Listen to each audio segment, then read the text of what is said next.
Hi guys and welcome back to the channel. Today I've got two replays in the Soviet Tier 8 Premium Heavy Tank, the Stockade. Now if you do like the video, as always, don't forget to like and subscribe down below as it really does help out the channel. And yes, the Stockade! If you haven't guessed by the title, as always, these are the games that lead up to and achieve the third mark of excellence for the old Stockade. And yeah, the Stockade is a tank that I do enjoy because it's a tank that I've definitely enjoyed far more post 6.0 than I did pre 6.0, and that's because the gun is very derpy. It's got a 0.46 base accuracy with a 3.2 second aim time, which means this gun misses quite a lot of shots. And with the setup that we've got as well, you've got a 0.78 accuracy during rotation, which is actually not too bad, and an accuracy of 2.73 during movement, which is not the best. Which means the gun blooms out quite a lot, which means you really do feel that 3.2 second aim time. To add to that 3 seconds, the 0.46 accuracy, sorry, is just... It's just annoying, and pre 6.0 it was utterly atrocious. Like, it would just decide to miss 2 to 3 out. It just missed whole clips very, very easily, even if you were fully aimed at the side of tanks about 100 meters away. Whereas post 6.0, because most guns are far more accurate because of the crew skills and stuff like that, the tank actually hits a lot of its shots, which is, especially if you aim it well, which is definitely great for the Stockade. Naturally, because you do have the 0.46 accuracy, it does still miss shots at times that you sit there going, but why? You know, it still does do that, but yeah, it's a lot better these days. And then you can dish out this near 1200 damage clip as well in the blink of an eye. You can do it in 6 seconds, which it does have a 3-second intra-clip reload, which is a little bit slow. But, you know, you can dish out 1200 damage within 6 seconds at tier 8, which is definitely pretty damn nice for the Stockade. It means you can dish out the damage very, very quickly. You've got 221 penetration on the APCR with 270 penetration on the heat rounds, which means that you can pen pretty much everything you're going to face. It's just a bit of a pain when you are bottom tier against tier 9s and tier 10s, because you really have to make sure you're going to hit the weak spots, which means you've got to rely on a very, very derpy gun and also very, very bad accuracy. And as you're going to see here, shooting the Skoda T56, we missed one shot into his cupola, the second one goes in, and unfortunately the third shell misses. And that's just tends to be what happens when you use the Stockade and you've got to really, really hit those weak spots for this tank. It can be a bit of a pain in that regard. So, what do I run in terms of a crew on the Stockade? Well, I do run a pretty standard heavy tank crew. I run Born Leader, Rapid Reload, Sixth Sense, Situational Awareness, Track Mechanic, Steady Aim, Snapshot, Run and Gun, Off-Road Driving. Off-Road Driving to get the ground resistances down on this tank to help it hit the 40km/h top speed it's got, so I can try and use the pretty damn good mobility it's got in that regard, so I can just hit that top speed, you know? And all 3 gun perks, because as I've stated to you guys, the gun handling is pretty atrocious, so I want to make sure that this gun is actually just going to hit the shots. And that's just what I want to do. And Track Mechanic because, well, I'm a brawling heavy tank, I like to be able to get my tracks back on quicker if I can. And then in terms of equipment, I do run on this tank the optics, the gun stabilizer, and the GLD. GLD to get this aim time down to a decent level for it, which is 2.59 seconds.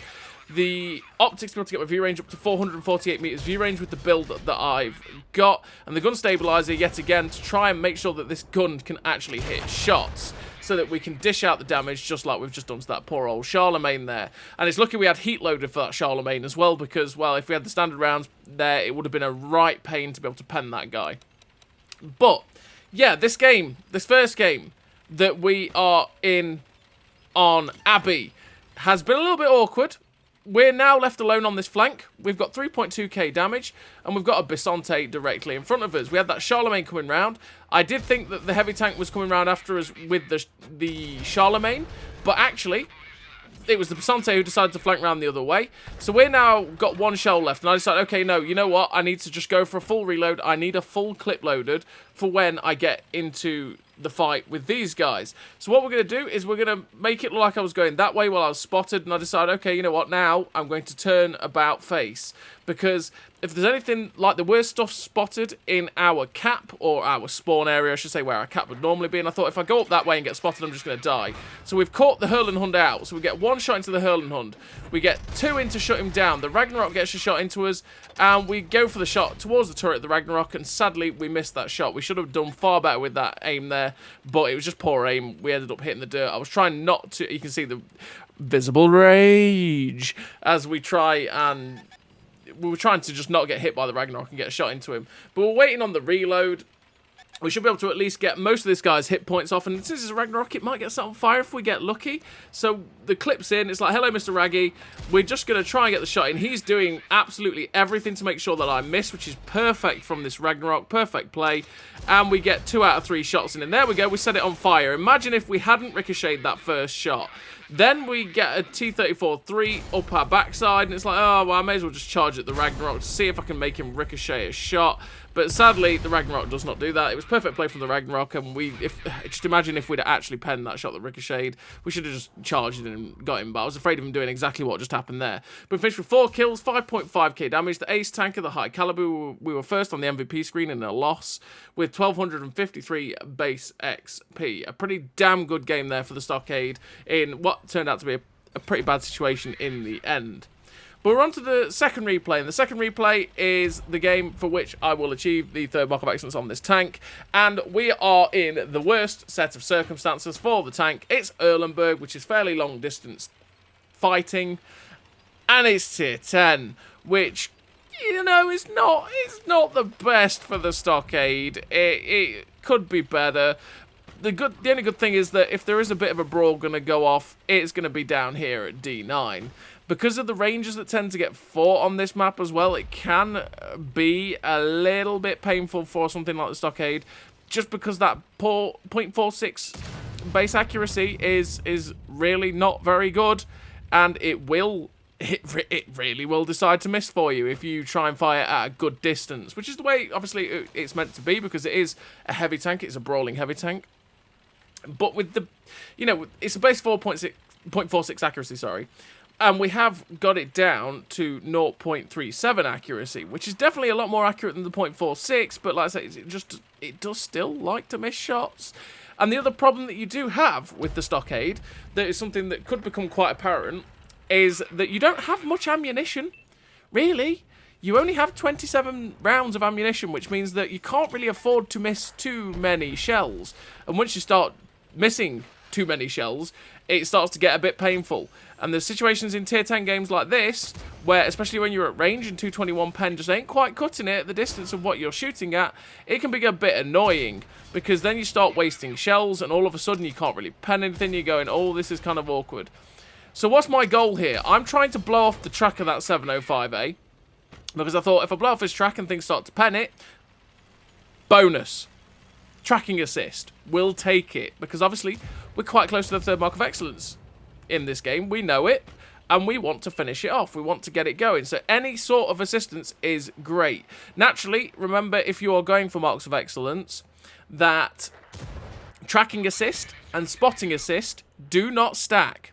So if you have 2,001 assistance, 1,000 of that assistance is spotting, and 1,001 assistance is tracking.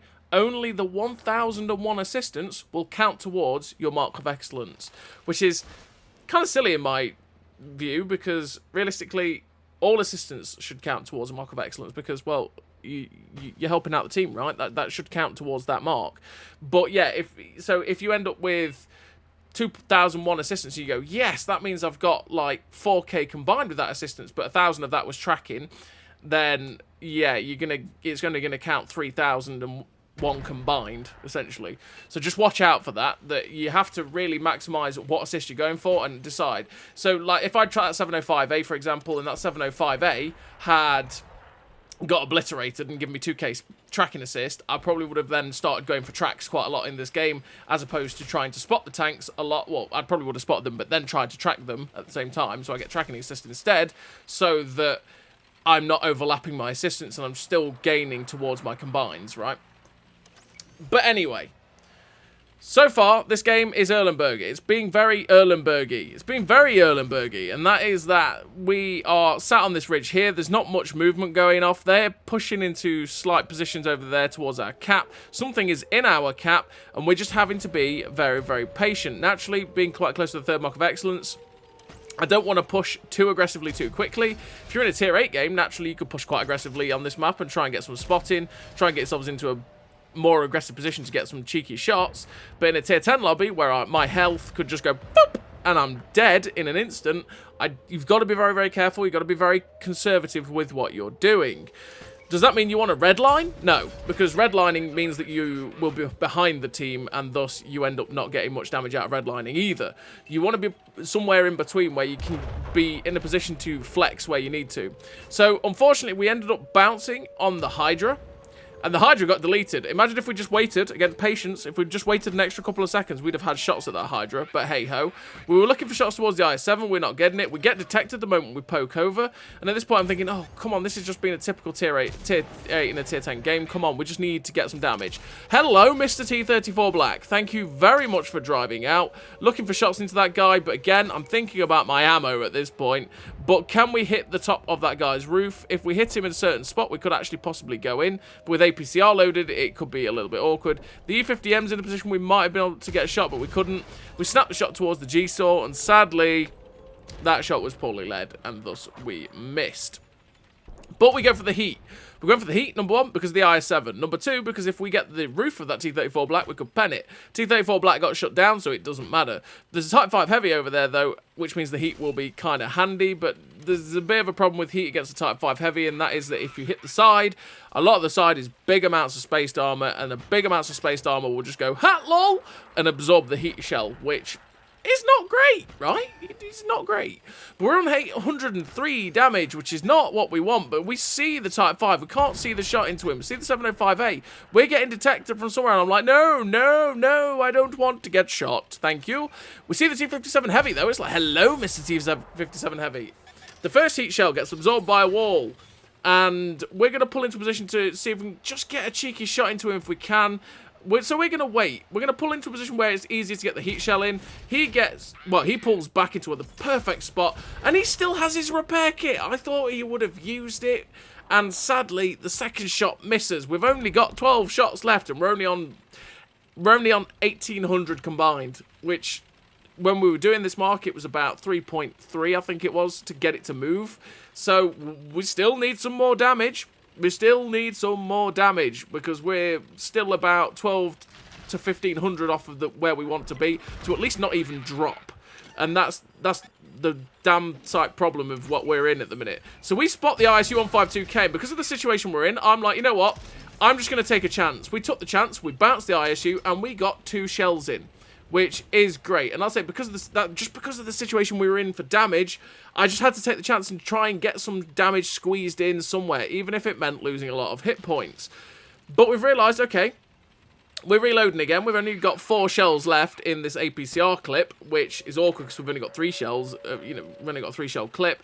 So instead of going back to the cap, we're going to go into this little position here where we can cut them off. And I thought, actually, do I want to go into that position there? No, you know what? What I'm going to do is I'm going to poke out the other side because I'm going to be cheeky.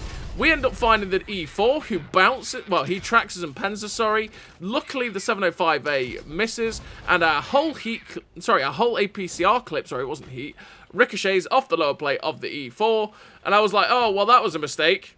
Yeah, that was a big mistake. I probably should have just driven into the little dip where I was going to go originally, but I thought maybe I could get across the bridge and cut them off. But I was wrong. I was massively wrong. We lost a lot of hit points. So we're now nearly loaded in the heat clip. And I think, nah, surely they're not still there. Yeah, the E4's still there. So we get a shot snapped into the E4's side. And we're just watching to see what they're doing. Because naturally, those 2 guys will have massive blooms on their gun while they're moving. So I just chance it. We end up getting penned.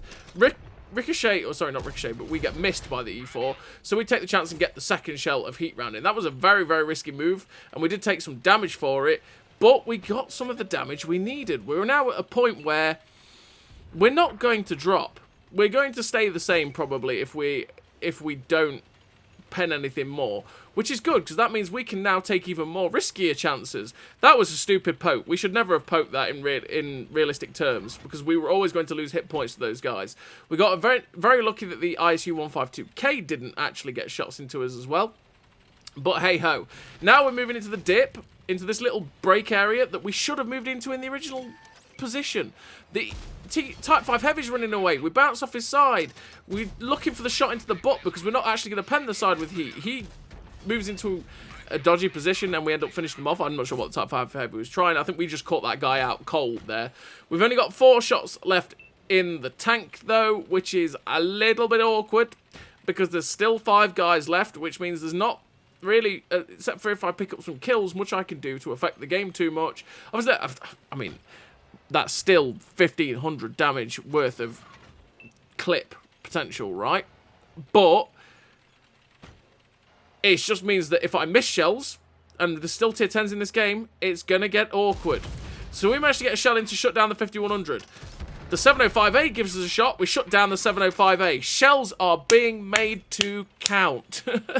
That's what we've got to do. We've got 2 shells left. There's 3 tanks left. We know where the ISU 152K is. We know where that medium tank is now. He is towards the cap. It's the E50M. We're making sure we fire the shell. I mean, we were making sure that that shell was aimed to be able to actually hit that E50M, but it flew straight into his side. We're at 4,000 damage with 737 assistance, or 34 assistance, sorry. And, yeah, I'm like, yeah, okay, you know what? We've done it. Ladies and gentlemen, we've done it. But, naturally, I couldn't get comfy. Because you might be thinking, well, yeah, I've got enough to get up to probably what I need to be at 95 plus.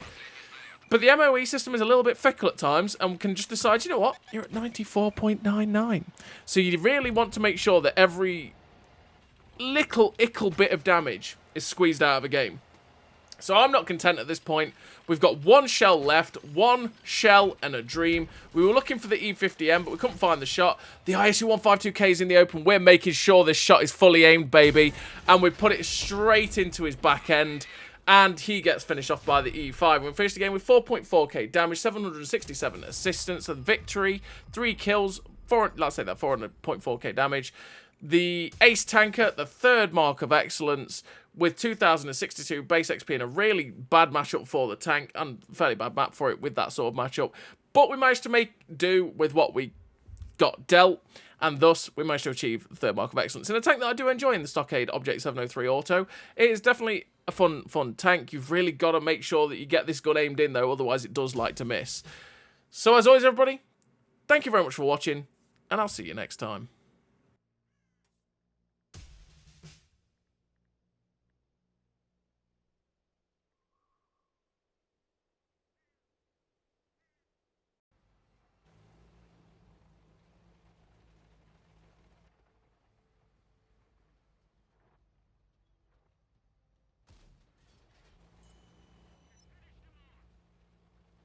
A great success.